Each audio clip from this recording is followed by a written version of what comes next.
Je vous salue dans le beau et merveilleux nom de Jésus-Christ. Et je remercie le pasteur Pierre, le privilège qu'il m'a donné pour apporter le message ce matin. Nous allons prier. Père, dans le nom de Jésus, je veux te louer, te rendre grâce et te dire merci pour ta présence parmi nous ce matin.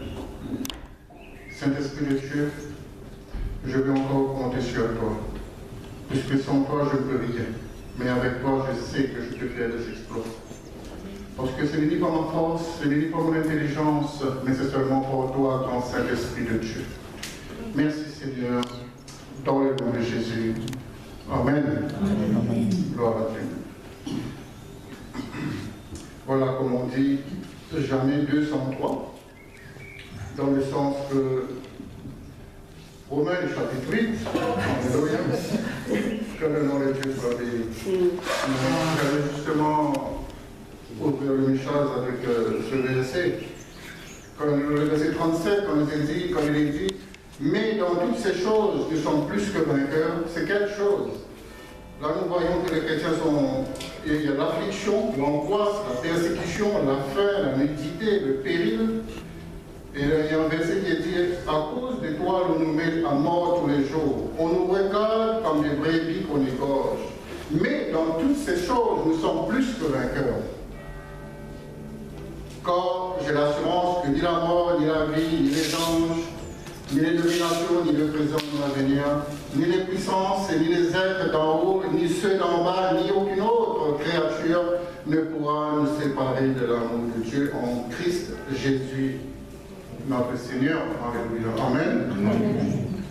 Que le nom de Dieu soit béni.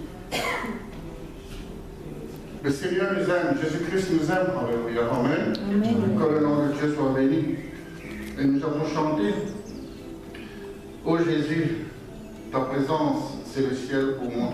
Merci Seigneur. Et aujourd'hui, le thème du message, c'est ouvrir notre cœur à Jésus. Si vraiment nous l'aimons, c'est vraiment Jésus-Christ le ciel pour nous.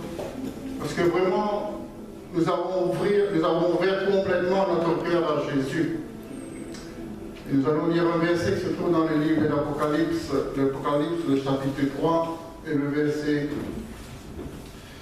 Apocalypse, le chapitre 3 et le verset 20.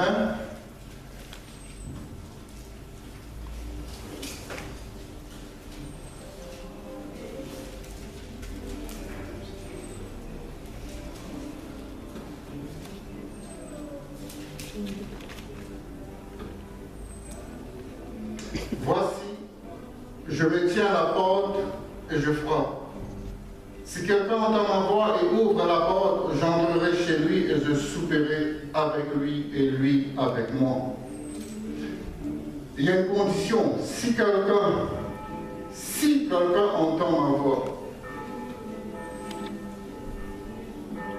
et ouvre la porte, le Seigneur est en train de frapper à la porte de notre cœur ce matin. Des fois, nous écoutons la parole de Dieu, mais la parole de Dieu passe au-dessus, au lieu d'entrer dans notre cœur.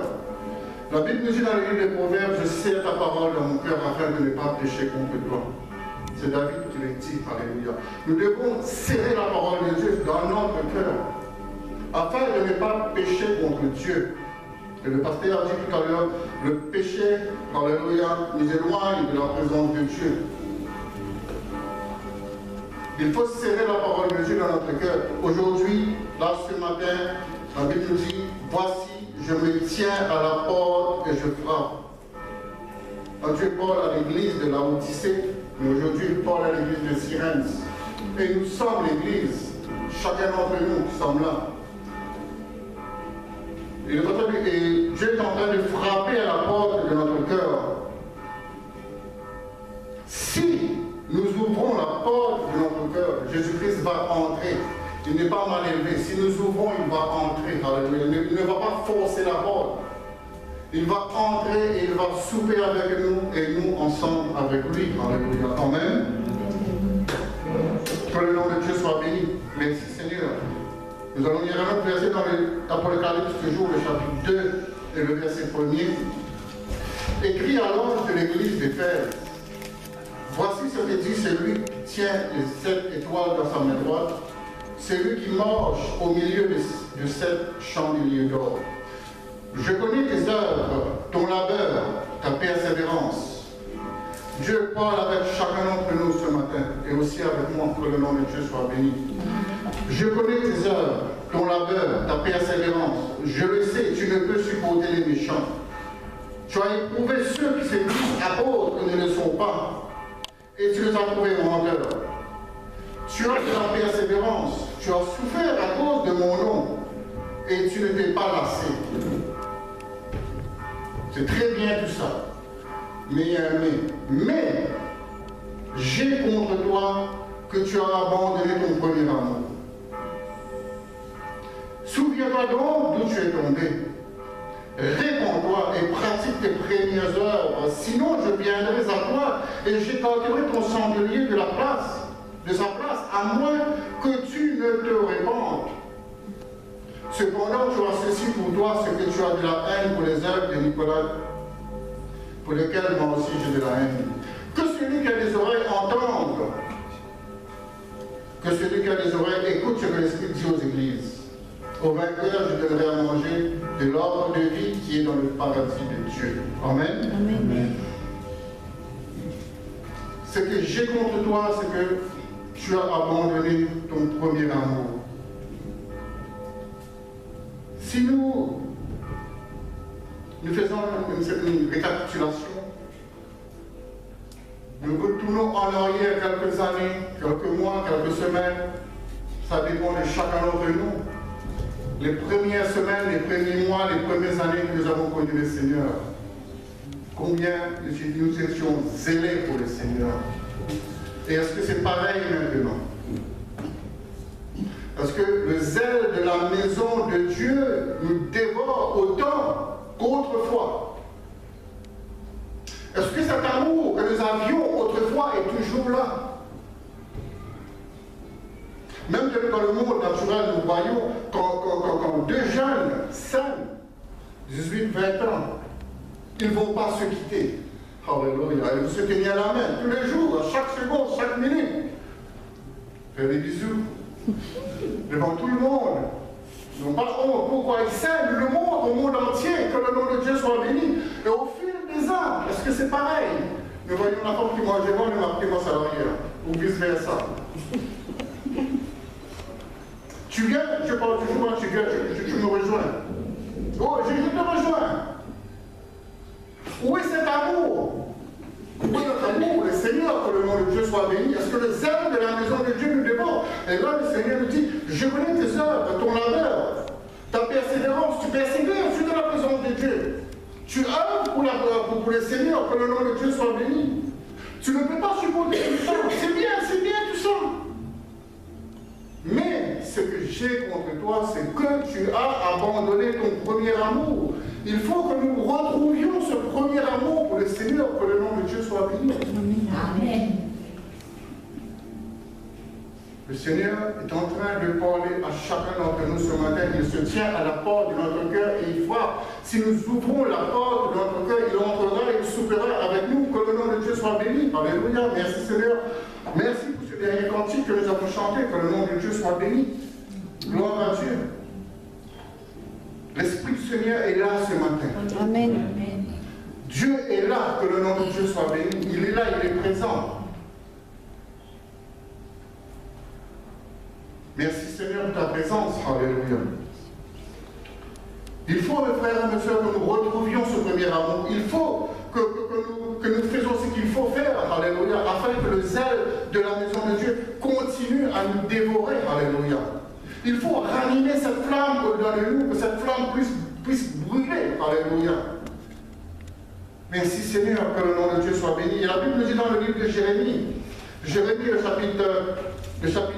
1er, Jérémie, le chapitre 1er et le verset 12. Et l'Éternel me dit, tu as bien vu, car je veille sur ma parole pour l'exécuter. Alléluia. Dieu veille sur sa parole pour exécuter cette parole dans la vie de chacun d'entre nous. si vraiment nous serrons la parole de Dieu dans notre cœur, si vraiment Dieu est dans notre cœur, si vraiment nous avons ouvert la porte de notre cœur, alléluia, la Bible nous dit Dieu veille sur sa parole afin que sa parole devienne une réalité dans notre vie. Merci Seigneur. Quelle parole?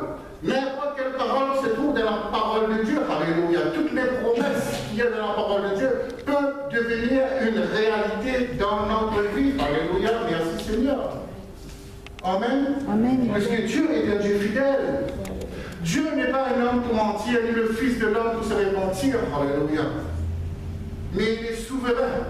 Il est le Dieu tout-puissant, le Dieu très haut, c'est lui qui a tout créé. Alléluia, amen. Le ciel, la terre et tout ce qu'elle renferme. Que le nom de Dieu soit béni. Merci Seigneur. Amen. Amen. Alors, mes frères et mes sœurs, il y a quelque chose à faire. Et dans le livre des Romains nous dit ce qu'il faut faire. Romains, le chapitre 12. Alléluia, merci Seigneur. Romains, le chapitre 12. Et le verset 1er. Je vous exhorte donc, frères et sœurs, par les compassions de Dieu, à offrir vos corps comme un sacrifice vivant, saint, agréable à Dieu, ce qui sera de votre part un culte raisonnable. Ne vous conformez pas au monde présent, mais soyez transformés par le renouvellement de l'intelligence, afin que vous discerniez quelle est la volonté de Dieu, ce qui est bon, agréable et parfait. Alléluia. Amen. Amen. Afin que vous discerniez quelle est la volonté de Dieu pour chacun d'entre nous. Alléluia. Pour chacun d'entre vous, que le nom de Dieu soit béni. Ce qui est bon, ce qui est agréable et ce qui est parfait. Merci Seigneur. Alors mes frères et mes sœurs, alléluia, il faut offrir nos corps à Dieu comme un sacrifice vivant. Notre corps, c'est le temple du Saint-Esprit. La Bible nous dit d'ailleurs, ne savez-vous pas que votre corps est le temple du Saint-Esprit de Dieu qui habite en vous? Alors il ne faut pas suivre le temple de Dieu. Que le nom de Dieu soit béni. Et dans les livres, épîtres aux Éphésiens, le chapitre 1er et le verset, dans le verset 15, c'est pourquoi, moi aussi, ayant entendu parler de votre foi au Seigneur Jésus et de votre amour pour tous les saints, je ne cesse de rendre grâce pour vous. Je fais mention de vous dans mes prières. Moi, j'ai entendu parler de votre foi. Vous avez entendu parler de la foi de votre soeur, de votre frère. Alléluia. La Bible dit priez les uns pour les autres. Amen. Exhortez-vous les uns les autres. Encouragez-vous les uns les autres. Que le nom de Dieu soit béni. Et la Bible dit dans le verset 16, je ne cesse de rendre grâce à Dieu pour vous. Et je fais mention de vous dans mes prières. Est-ce que nous prions pour nos frères et sœurs tous les jours?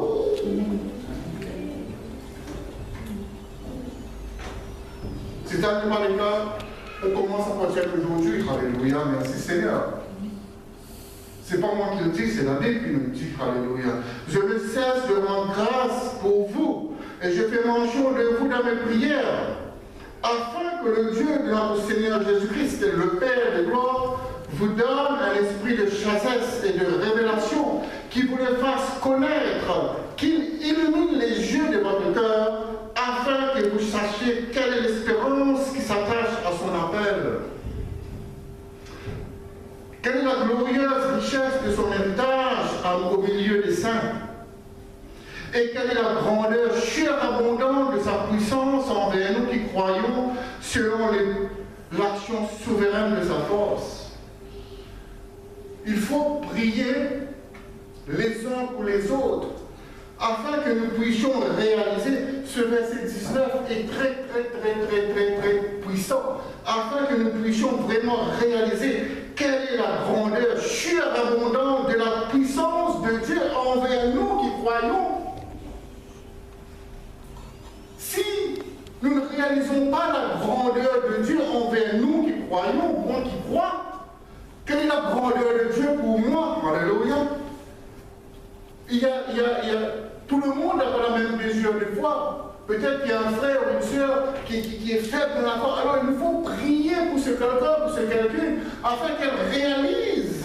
La Bible nous dit qu'elle réalise quelle est la grandeur surabondante de la puissance de Dieu envers elle ou il ou bien lui qui croit selon l'action souveraine de sa force. Dieu est puissant, alléluia. Combien il est grand. Oh Dieu, combien tu es grand. Ce n'est pas seulement un cantique sur nos lèvres. Il faut que ça devienne une réalité dans notre vie. Notre Dieu est grand, il est puissant. Alléluia. Amen. Il ne faut pas que ce verset devienne une réalité pour nous, le verset qui dit « Ce peuple, mon nom des lèvres, mais leur cœur est éloigné de moi ». Au contraire, il faut que quand nous honorons le Seigneur, nous le louons, il faut que notre cœur est très proche de Dieu. Alléluia. Amen. Les cantiques que nous chantons sont très jolis, sont très belles, de très belles paroles, mais il faut que cette parole devienne une réalité dans notre vie, que le nom de Dieu soit béni. Oh Dieu, tu es grand, mais et puis nous nous trouvons petits devant l'ennemi, devant les circonstances. Et la Bible nous dit la grandeur surabondante de sa puissance envers nous qui croyons. C'est extraordinaire ce verset. Amen. Que le nom de Dieu soit béni. Et la Bible nous dit dans le verset 20, il l'a mise en action dans le Christ, en le ressuscitant d'entre les morts et en le faisant asseoir à sa droite dans les lieux célestes. Alléluia. Au-dessus de toute principauté, autorité, puissance, souveraineté, au-dessus de tout nom qui peut se nommer, non seulement dans les siècles présents, mais aussi dans les siècles à venir. Il a tout mis sous ses pieds. Et il l'a donné pour chef suprême à l'Église. Nous sommes l'Église. Jésus-Christ est notre chef. Alléluia. Il est notre grand frère. La Bible nous dit que nous sommes co-héritiers avec Jésus-Christ. Et la Bible nous dit que Jésus-Christ nous a donné l'autorité. Cette autorité qu'il a reçue, et nous a donné cette autorité en retour. Afin que nous puissions marcher sur les serpents, sur les scorpions et sur toute la puissance de l'ennemi et que rien ne pourra nous nuire. Alléluia, merci Seigneur. Que le nom de Dieu soit béni. Est-ce que vraiment nous réalisons cette puissance? Des fois nous disons que bon, ça n'arrive qu'aux autres. Il y a des choses que nous avons entendues dans tel pays, ça arrive dans tel pays.